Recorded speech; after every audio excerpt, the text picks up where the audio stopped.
खिरदम BNA commander 70 साथियों समेत कौमी धारे में शामिल। तंजीम से अलहदगी का ऐलान। बलूचिस्तान में होने वाली दहशतगर्दी में भारत मुलव्वस है। 2009 में चंद लोगों के बहकावे में आ गया। यही समझा कि सूबे के हकूक के लिए जदोजहद कर रहा हूँ। जुल्म की लंबी दास्तान है। बलोचों का खून बलोचों के हाथों ही करवाया गया। इसके पीछे भारत का हाथ है। साजिशी अनासर को वो फंडिंग कर रहा है। हमारे पास पछतावे के सिवा कुछ नहीं। रियासत ने वापस आने पर सीने से लगाया। साबिक BNA कमांडर सरफराज बंगलज़ई की मीडिया से गुफ्तगू। आइंदा मुल्क की खिदमत करने का अज़्म का बेइज़हार। भारत की पाकिस्तान दुश्मन साजिशों का बड़ा हदफ बलूचिस्तान रहा। पाकिस्तान की तरक्की का रास्ता बलूचिस्तान से जाता है। निगरान वजीर आजम और आर्मी चीफ ने बलूचिस्तान की तरक्की के लिए दिन रात मेहनत की। हमसाया मुल्क हालात खराब करने के लिए बलूचिस्तान में साजिशें करता है। मकार दुश्मन हमारी धरती को नुकसान पहुंचाना चाहता है। बलोच रहनुमाओं का रियासत पर एतमाद बढ़ रहा है। रियासत कौमी धारे में शामिल होने वालों को वेलकम करेगी। निगरान वज़ीर इत्तलात बलूचिस्तान जान अचकज़ई की गुफ्तगू। जो दूध का दूध और पानी का पानी हो रहा है, जाली केसेस जो बने थे उन ख़त्म हो गए हैं। 3 हेयरिंग्स में ही उन्होंने उठा के बाहर फेंका। कहाँ होता है कि एक इलेक्टेड 25 करोड़ अवाम के एक इलेक्टेड प्राइम मिनिस्टर को ये इस तरह के बंदे बैठ के 4-5 बंदे बैठ के तो उसको घर भेज दें। दहशतगर्दी को ख़त्म किया, अपने दौर में ख़त्म किया। कराची में हम उनको बहाल किया। साल की मेहनत आप जानते हैं कि उस एक ऐसे शख्स को लाना था इक़्तिदार में जिसके पल्ले कुछ भी नहीं था, यानी हमें निकालना था, उसको लाना था, ये एजेंडा था। मुल्क से दहशतगर्दी का खात्मा करके कराची का अमन बहाल किया। एक शख्स को लाने के लिए सब कुछ किया गया। आज मुल्क की हालत सबके सामने है। पाकिस्तान में महंगाई उस शख्स के आने के बाद हुई। मुल्क की हालात के जिम्मेदार हम खुद हैं।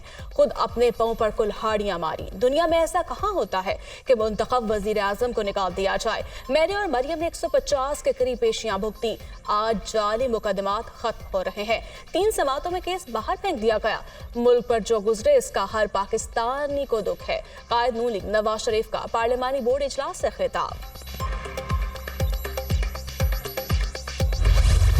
हम सुप्रीम कोर्ट के साथ खड़े हैं 8 फरवरी के इलेक्शंस कराने के लिए।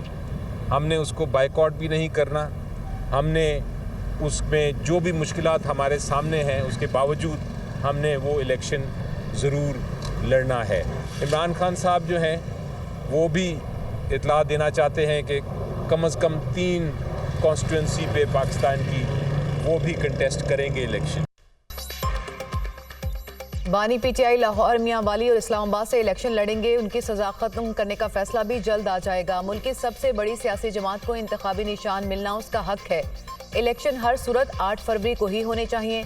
सुप्रीम कोर्ट के साथ खड़े हैं। बैरिस्टर अली जफर की मीडिया टॉक चाहते हैं कि इलेक्शन 8 फरवरी को ही हों। टिकटों का फैसला बहुत जल्द होगा। हमारे उम्मीदवारों से कागजात नामजदगी छीने जा रहे हैं। ये गैर जमहूरी अमल है। हम अदालत का दरवाज़ा खटखटाएंगे। चीफ इलेक्शन कमिश्नर से मुस्ताफ़ी होने के मुतालबे की हिमायत नहीं करते। Chairman PTI barrister Gohar Khan की गुफ्तगू।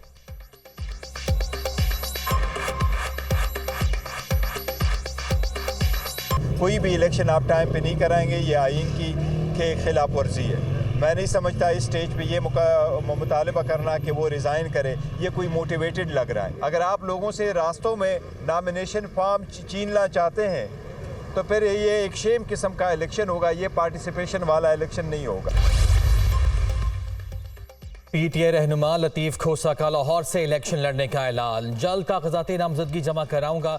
नवाज शरीफ इंतखाबात से फरार की कोशिश कर रहे हैं। वो चाहते हैं रिटर्निंग अफसरान भी उनकी मर्जी के हों, मगर उनकी जमानत जब्त होगी। ये कैसी लेवल प्लेइंग फील्ड है। हमारे उम्मीदवारों को कागजात नामजदगी लेने और जमा कराने में मुश्किलात हैं। कल तमाम हाई कोर्ट्स में दरखास्तें जमा कराएंगे। PTI 2/3 अक्सरियत से इलेक्शन जीतेगी। लतीफ़ खोसा।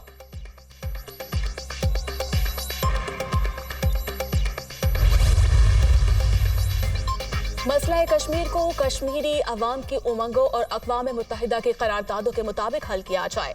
Army chief general Syed Asim Munir की मुमताज़ अमरीकी थिंक टैंक्स और मीडिया अरकान से खुसूसी गुफ्तगू। कश्मीर एक बैनुल अक़वामी तौर पर तस्लीम शुदा तनाज़ा है और कोई भी यकतरफ एकतरफा इक़दाम कश्मीरी अवाम की ख्वाहिशात के खिलाफ इस तनाज़ा की नौयत को तब्दील नहीं कर सकता। आर्मी चीफ की गुफ्तगू। जनरल आसिम मनीर ने गजा में फौरी जंगबंदी, खत्ते में पायदार अमन के लिए 2 रियासती हल के नफाज की फौरी जरूरत पर जोर दिया। पाकिस्तान ने दहशत गर्दी के खिलाफ जंग में कुर्बानियां दी हैं। पाकिस्तानी अवाम की भरपूर हिमायत से आखिरी दहशत गर्द के खात्मे तक ये जंग जारी रहेगी। पाकिस्तान ब्लॉक पॉलिटिक्स पर यकीन नहीं रखता। तमाम दोस्त ममालिक के साथ मुतवाज़न ताल्लुकात बरकरार रखना चाहते हैं। सिपा सलार।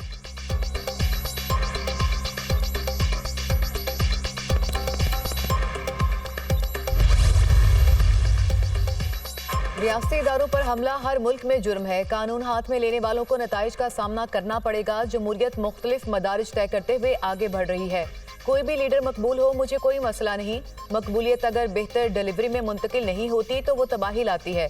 सियासी मकबूलियत एक बैंक अकाउंट की तरह होती है। चाहे तो अच्छे काम पर खर्च करें और चाहे तो बुरे काम पर खर्च कर दें। निगरान वज़ीर आज़म अनवारुल हक काकड़ की सवाबी में तलबा से गुफ्तगू।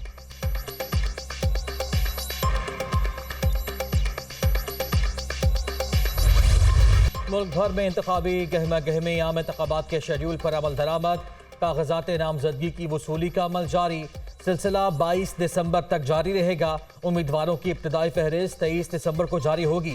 कागजात नामजदगी की स्क्रूटनी 24 से 30 दिसंबर तक होगी। एतराज़ात 3 जनवरी तक दायर किए जा सकेंगे। कागजात नामजदगी के खिलाफ अपीलें 10 जनवरी तक सुनी जाएंगी। 13 जनवरी को उम्मीदवारों को इंतखाबी निशान अलॉट किए जाएंगे। आम इंतखाबात के लिए पोलिंग 8 फरवरी को शेड्यूल।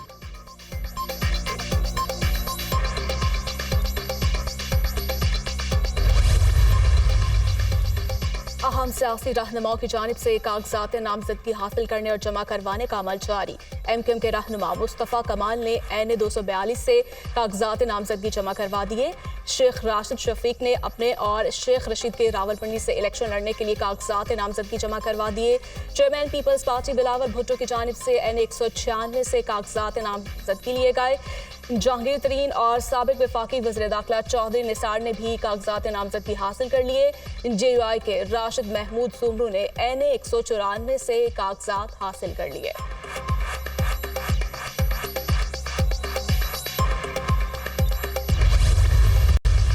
मैंने लाहौर में बड़ी खिदमत की है। अब मैं चाहता हूं कि मैं अपने इस इलाके में आऊं और इस इलाके की आवाम की खिदमत करूं, इस इलाके की हालत में बेहतर बनाऊं, इस इलाके की मैं उम्मीद की किरण बनूं और इस इलाके को पाकिस्तान के नक्शे पे लाया जाए, उबारा जाए। इस्तेहकाम पाकिस्तान पार्टी के रहनुमा हुमायूं अख्तर खान ने NA 97 तांदियावाला से इलेक्शन लड़ने के लिए कागजात नामजदगी जमा करा दिए। पसमानदा इलाके की खिदमत का फैसला किया। तमाम देहात में सड़कों का जाल बिछाया जाएगा। डिस्पेंसरियां बनाएंगे। किसानों को सस्ते कर्ज फराहम करेंगे। इलाके में यूनिवर्सिटीज और दीगर अहम मंसूबे शुरू करने का इरादा है। हुमायूं अख्तर की मीडिया टॉक।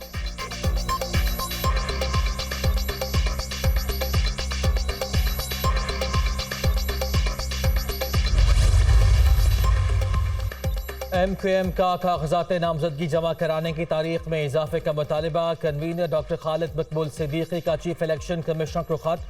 कागजात नामजदगी जमा कराने की तारीख में इजाफा किया जाए। खत का मतन जमीयत उलमा इस्लाम ने भी इलेक्शन कमीशन से कागजात नामजदगी की वसूली के दिन बढ़ाने का मुतालबा कर दिया। इलेक्शन कमीशन बिल्कुल गैर जानिबदार है। PTI ने इंट्रा पार्टी इलेक्शन खुद ठीक नहीं करवाए और गिले शिकवे इलेक्शन कमीशन से कर रहे हैं। जिसको इलेक्शन कमीशन की बात पसंद नहीं आती वो उसे तनकीद का निशाना बनाता है। हम इलेक्शन कमीशन पर मुकम्मल एतमाद का इजहार करते हैं। अता तारड़ की मीडिया टॉक। हम इंतखाबात को यकीनी बनाने की बात करते हैं। सुप्रीम कोर्ट ने जो बात कही उससे PTI की मुहिम नाकाम हो गई। मुल्क इंतखाबात की जानिब बढ़ रहा है। लोग कागजात नामजदगी जमा करवा रहे हैं। मलिक अहमद खान की गुफ्तगू।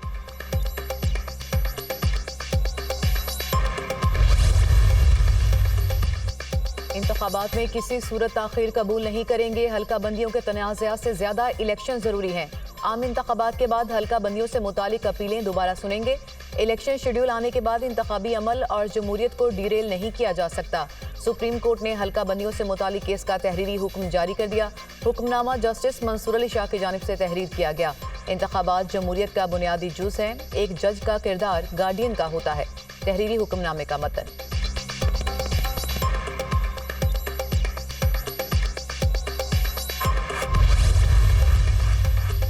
अरकान पार्लिमान के आर्टिकल 62(1)(f) के तहत ताहयात नाअहली का मामला सुप्रीम कोर्ट में केस की समाअत के लिए 7 रुकनी लार्जर बेंच तश्कील।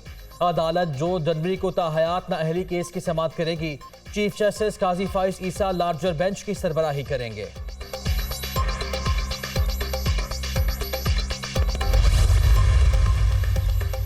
ऑडियो लीक्स के साबिक चीफ जस्टिस साकिब निसार के बेटे और बुशरा बीबी की दरखास्तों पर समाअत। अटॉर्नी जनरल मंसूर अवान ने वज़ीर-ए-आज़म ऑफिस की रिपोर्ट इस्लामाबाद हाई कोर्ट में पेश कर दी। वफाकी हुकूमत की जानिब से किसी एजेंसी को ऑडियो टेप करने की इजाजत नहीं। FIA को पहले देखना है कि किसने कॉल रिकॉर्ड की। अगर कोई हुकूमती एजेंसी ये रिकॉर्डिंग्स कर रही है तो वो गैर कानूनी है। अदालती अहकामात के बाद FIA टेलीकॉम कंपनी को लिख रहा है। अटॉर्नी जनरल के दलाइल, कहा गया कि ऑडियो कहां से लीक हुई इसके सोर्स का पता नहीं लगा सकते। जस्टिस बाबर सत्तार के रिमार्क्स, ये एक संजीदा मसला है, इसको हल करेंगे। इस केस में सीनियर सहाफ़ी को अदालती मुआवन मुकर्रर करेंगे। अगर वफाकी हुकूमत या इदारे नहीं बताएंगे ये सब कैसे होता है तो नेशनल या इंटरनेशनल सर्विलेंस कंसल्टेंट को अदालती मुआवन मुकर्रर कर दिया जाएगा। अदालत के रिमार्क्स, केस की समाअत मुलतवी।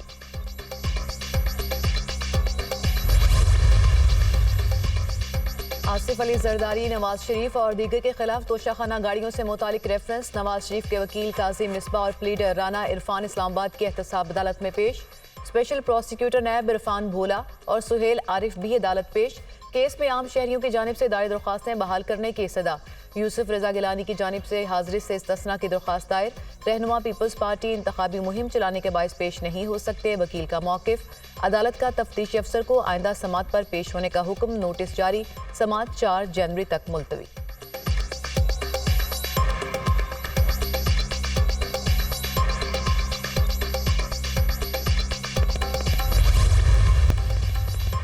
अक़वाम मुत्तहिदा में गजा में इमदाद मुंतकली से मुतालिक करारदाद पर वोटिंग दूसरी बार मुलतवी। गजा में मुकम्मल जंगबंदी का फ़ायदा हमास को होगा। अमरीका का मौक़िफ़। करारदाद में सीज़ फायर का लफ्ज़ हज़फ करने का मुतालबा। वाशिंगटन की तीसरी बार वीटो से बचने के लिए वोटिंग मुलतवी हुई। आलमी मीडिया का दावा। इसराइल की फ़लस्तीनियों पर जरहियत जारी। सहूनी फ़ौज ने एक दिन में 100 फ़लस्तीनी शहीद कर दिए। रफ़ाह में रिहायशी इमारतों पर बमबारी से 50 अफराद शहीद। मुतादिद फ़लस्तीनी मलबे तले दब गए। जख्मियों को अलग सा अस्पताल मुंतकिल कर दिया गया। जबालिया में पनाह गज़ीन कैंप पर हमले में 13 फ़लस्तीनी शहीद। जंग में शहदा की मजबूरी तादाद 20,000 हो गई। 52,000 से ज़ायद जख्मी।